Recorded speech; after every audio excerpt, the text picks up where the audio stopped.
Folks, it was bound to happen at some day, at some point. And this week was, I guess, the week, as today that final domino falls as we find out who the Ballon d'Or nominees end up being in this year. So it's kind of a end of an era, if you will, for many players. Luis Suarez retired. Of course, you can see the video that I did about Luis Suarez here on this channel. Cavani's also retired. I mean, the amount of players that have retired from national team play ends up being almost amazing. And of course, now Leo Messi disappears from it all. Now, I don't want to make it about him because he's already gone into another phase of his career, and you can even say another phase of his life. And what ends up being interesting is seeing the new breed, the new players that are coming along. I want to know exactly what you think, because at times you start looking at these players and you're like, well, yeah, good, but yeah, all right, cool. You know, you look at players like Artem Dovbyk. Good player. Great season recently over with Girona. Just getting started with Roma. Okay, I can buy that. Granit Xhaka over at Bayer Leverkusen. Yeah, okay. You know, Ruben Diaz over at City. Okay, good, yeah. I mean, one of the better and one of the best central defenders in the Premier League, or if not in football. Who was it? Ademola Lookman as well, part of that list. Antonio Rudiger, part of that list. William Saliba from Arsenal, also on the list. Hakan Sakanoglu also. I mean, you start rattling off names on the periphery. Obviously, the names that everyone's probably going to be focusing on are Jude Bellingham, Vinicius Jr., Erling Haaland. But at times, this list, you end up saying, ooh, who's a true superstar in every sense of the word in that list? Maybe Haaland is getting there. Mbappe also. Rodri, maybe? I don't know. That I'll let you answer. But the amount or the lack of star power now. You know, mega star type of power. Yeah, like I said, Haaland, Mbappe, maybe Bellingham, maybe, Harry Kane.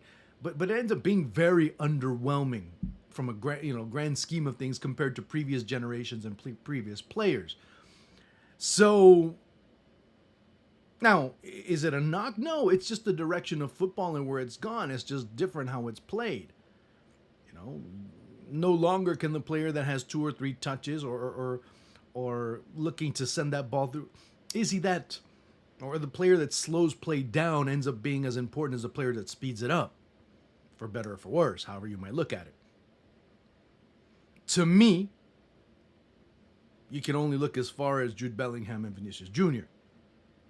Because they both, even Bellingham, when you look at it, Bellingham keeping England alive. Okay, he doesn't win, but he does get to the final of the Euros, helps England get to the final of the Euros, does win the Champions League, although he wasn't the overwhelming star in that final.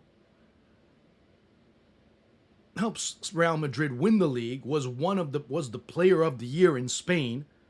I can't look any further than Jude Bellingham. I can't.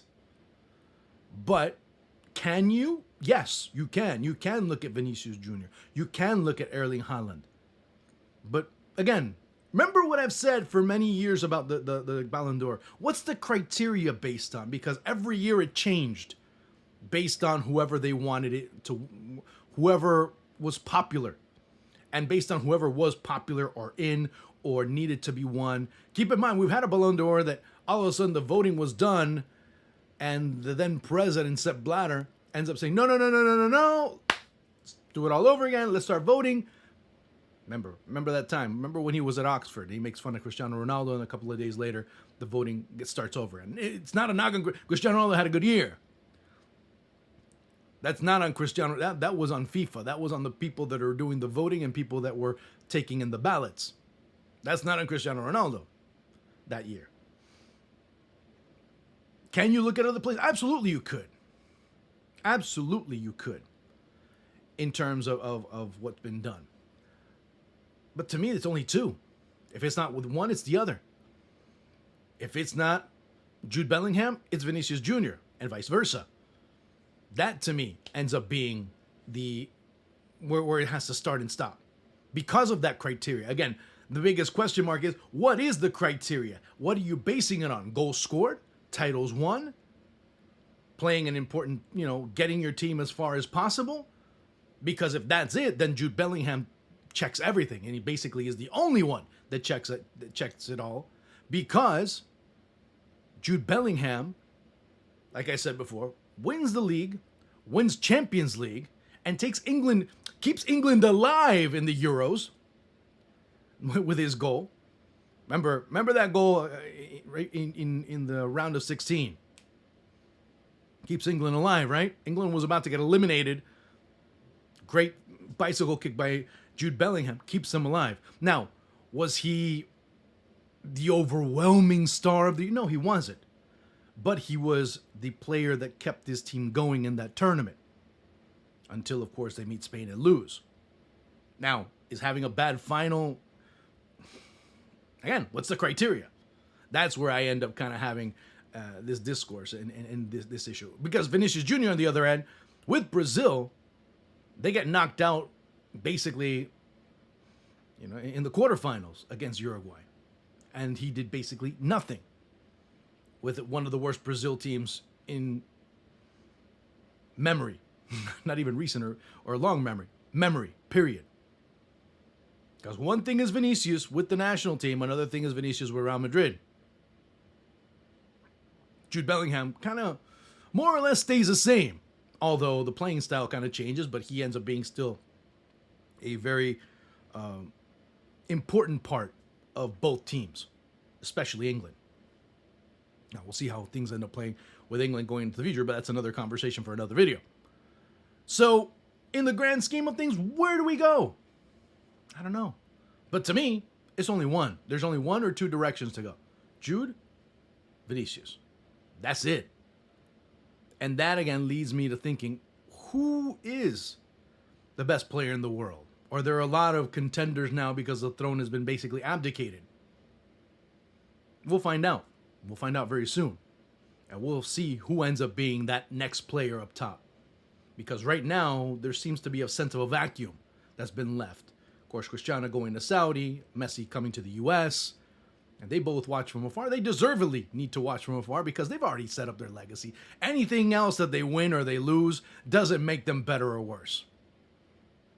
Messi could win a World Cup and he'll still be where he's at. Ronaldo will still win, all the trophies he does and scores all the goals he wants, and he'll still be where he is rightfully and deservedly placed in football history. So all of that being said, it'll be interesting to see this Ballon d'Or and how it's played out. And of course, seeing how everything transpires going into the future, seeing who is going to be that best player in the world from now on. Well, check it out. Make sure you share, follow, subscribe, do everything you need to do. Share it. Give me a comment. Insult me. I don't care.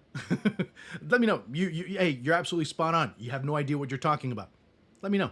All right? Talk to you guys soon.